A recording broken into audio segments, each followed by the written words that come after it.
इतना महत्व बढ़ गया कि निर्णय करने की क्षमता खत्म हो रही है कि मैं एक साधक हूं, मैं उपासक हूं, पापाचरण नहीं करना चाहिए।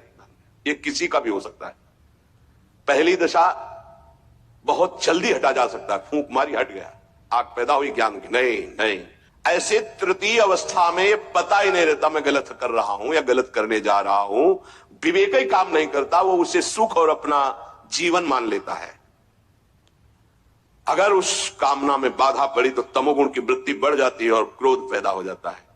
क्रोध जब अपना स्वरूप धारण करता है तो हिंसा पैदा कर देता है, सम्मोह पैदा कर देता है। सम्मोह स्मृति का नाश किया और बुद्धि भ्रष्ट हुई, नष्ट हो गया साधक। ये सर्वनाश करने वाला काम। सम्मोह माने मूढ़ता, घोर मूढ़ता, कुछ निर्णय करने की सामर्थ्य नहीं रह गई। पशुवत, एकदम पशु। अब उसमें जब वाणी खुलेगी तो झूठ, आचरण होंगे तो कपट, व्यवहार होगा तो बेईमानी, कर्म होगा तो अन्याय और पाप, गुस्सा आएगी तो अत्याचार, हिंसा, इसके सिवा और कुछ नहीं। अपना रजिस्टर कभी पढ़ के देखो। अपने रजिस्टर को तो देखोगे नहीं कि अपने जीवन के रजिस्टर में हमने क्या क्या आचरण किए हैं, ये सबको देखना चाहिए। ये बात समझने की है, थोड़ा कड़वाहट जरूर है कि हम सब तत्काल भगवान को दोष देने लगते हैं, लेकिन भगवान चीख चीख के वर्णन कर रहे हैं, ऐसा मत करो इसका परिणाम ये है, ऐसा करो इसका परिणाम ये है। तो जो कह रहे हैं करो वो तो हम कर नहीं रहे, जो कह रहे हैं नहीं करो वो हम कर रहे हैं। तो उसका जब परिणाम आता है तो हम भगवान को कोसते हैं। बबूल बोओगे तो उसमें दाग छुहारा नहीं लगेंगे, कांटे ही लगेंगे। पापाचरण करोगे तो उसका परिणाम दुख ही आएगा। पुण्य करोगे तो सांसारिक सुख मिलेगा। भजन करोगे तो पाप पुण्य दोनों से ऊपर उठकर भगवदानंद को प्राप्त होगे।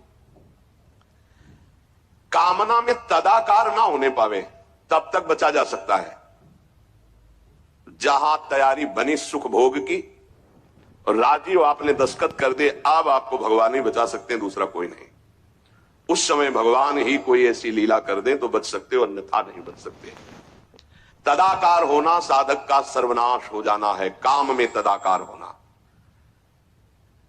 1 2 4 बार अगर आप ऐसी अवहेलना करेंगे तो आपका साथ देगा आपका हृदय और जलेगा, धिक्कार करेगा, बार बार कहेगा गलत है, कान पकड़ेगा, अब की बात नहीं। आगे बढ़ गए, ज्यादा मलिन हृदय हो गया तो आनंदित हर्षित होने लगेगा, आज ये भोगा कल वो भोगूंगा, और वो पापाचरण में हर्षित होकर आगे बढ़ जाता है। ये बहुत बुरी स्थिति होती है। जब तक साधक का हृदय धिक्कार देता है तब तक तो निकलने के चांस रहते हैं कि गलती को गलती मानता है और बार बार कहता है अब नहीं करूंगा। वो विवश होकर गलती हो रही पर वो कह रहा नहीं करो, ये निकल जाएगा, आज नहीं तो कल निकल जाएगा। लेकिन जो राजी हो गया है, जिसने इस महान पाप को, अवगुण को गुण मान लिया है, निकलने की संभावना नहीं। कामना का त्याग करने से ही शांति और सुख मिलेगा। त्यागात् शान्तिरन्तरम्। कामना आते ही फूंक मार दो तो धुआं नहीं बढ़ पाएगा और दूसरी दशा नहीं आ पाएगी, दूसरी स्थिति काम पैदा नहीं कर पाएगा, वो दर्पण में मैल। तीसरी में तो सवाल ही नहीं उठता कि बच जाओ। परमार्थ का रुचि रखने वाला साधक कामना को पहचानना सीखे और जहां काम अंदर आवे तत्काल उसको नष्ट करना सीखे। नष्ट करने का उपाय है नाम कीर्तन, भगवत गुणानुवाद, सत्संग, श्रवण। किसी संत के समीप तत्काल बैठ जाओ, किसी साधक के समीप और चर्चा करने लगो। काम की नहीं, भगवत चर्चा। ये भी बताने की जरूरत नहीं कि मेरी स्थिति गड़बड़ है, थोड़ा मुझे कुछ नहीं, उसकी चर्चा नहीं। अगर ऐसा बोले तो उसकी सत्ता दृढ़ होगी।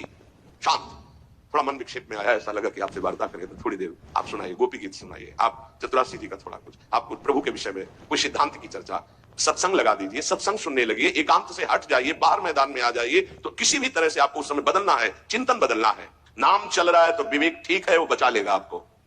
कामना के बढ़ने में देर नहीं लगती। कामना बढ़ने पर फिर कोई विचार की गुंजाइश नहीं रह जाती, अनर्थ परंपरा चल पड़ती है।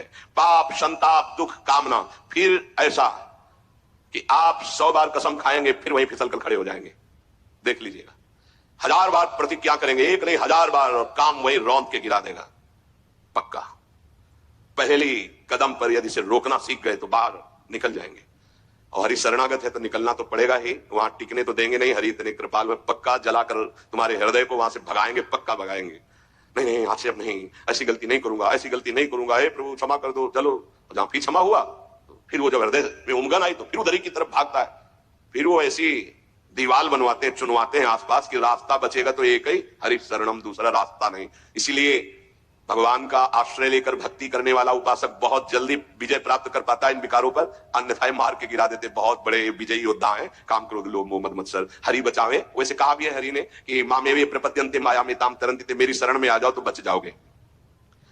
समस्त दोषों का नाश, समूल काम का नाश, समस्त संबंध विच्छेद, ये एकमात्र भगवान का आश्रय लेकर भजन करने से हो जाते हैं। घबराना नहीं।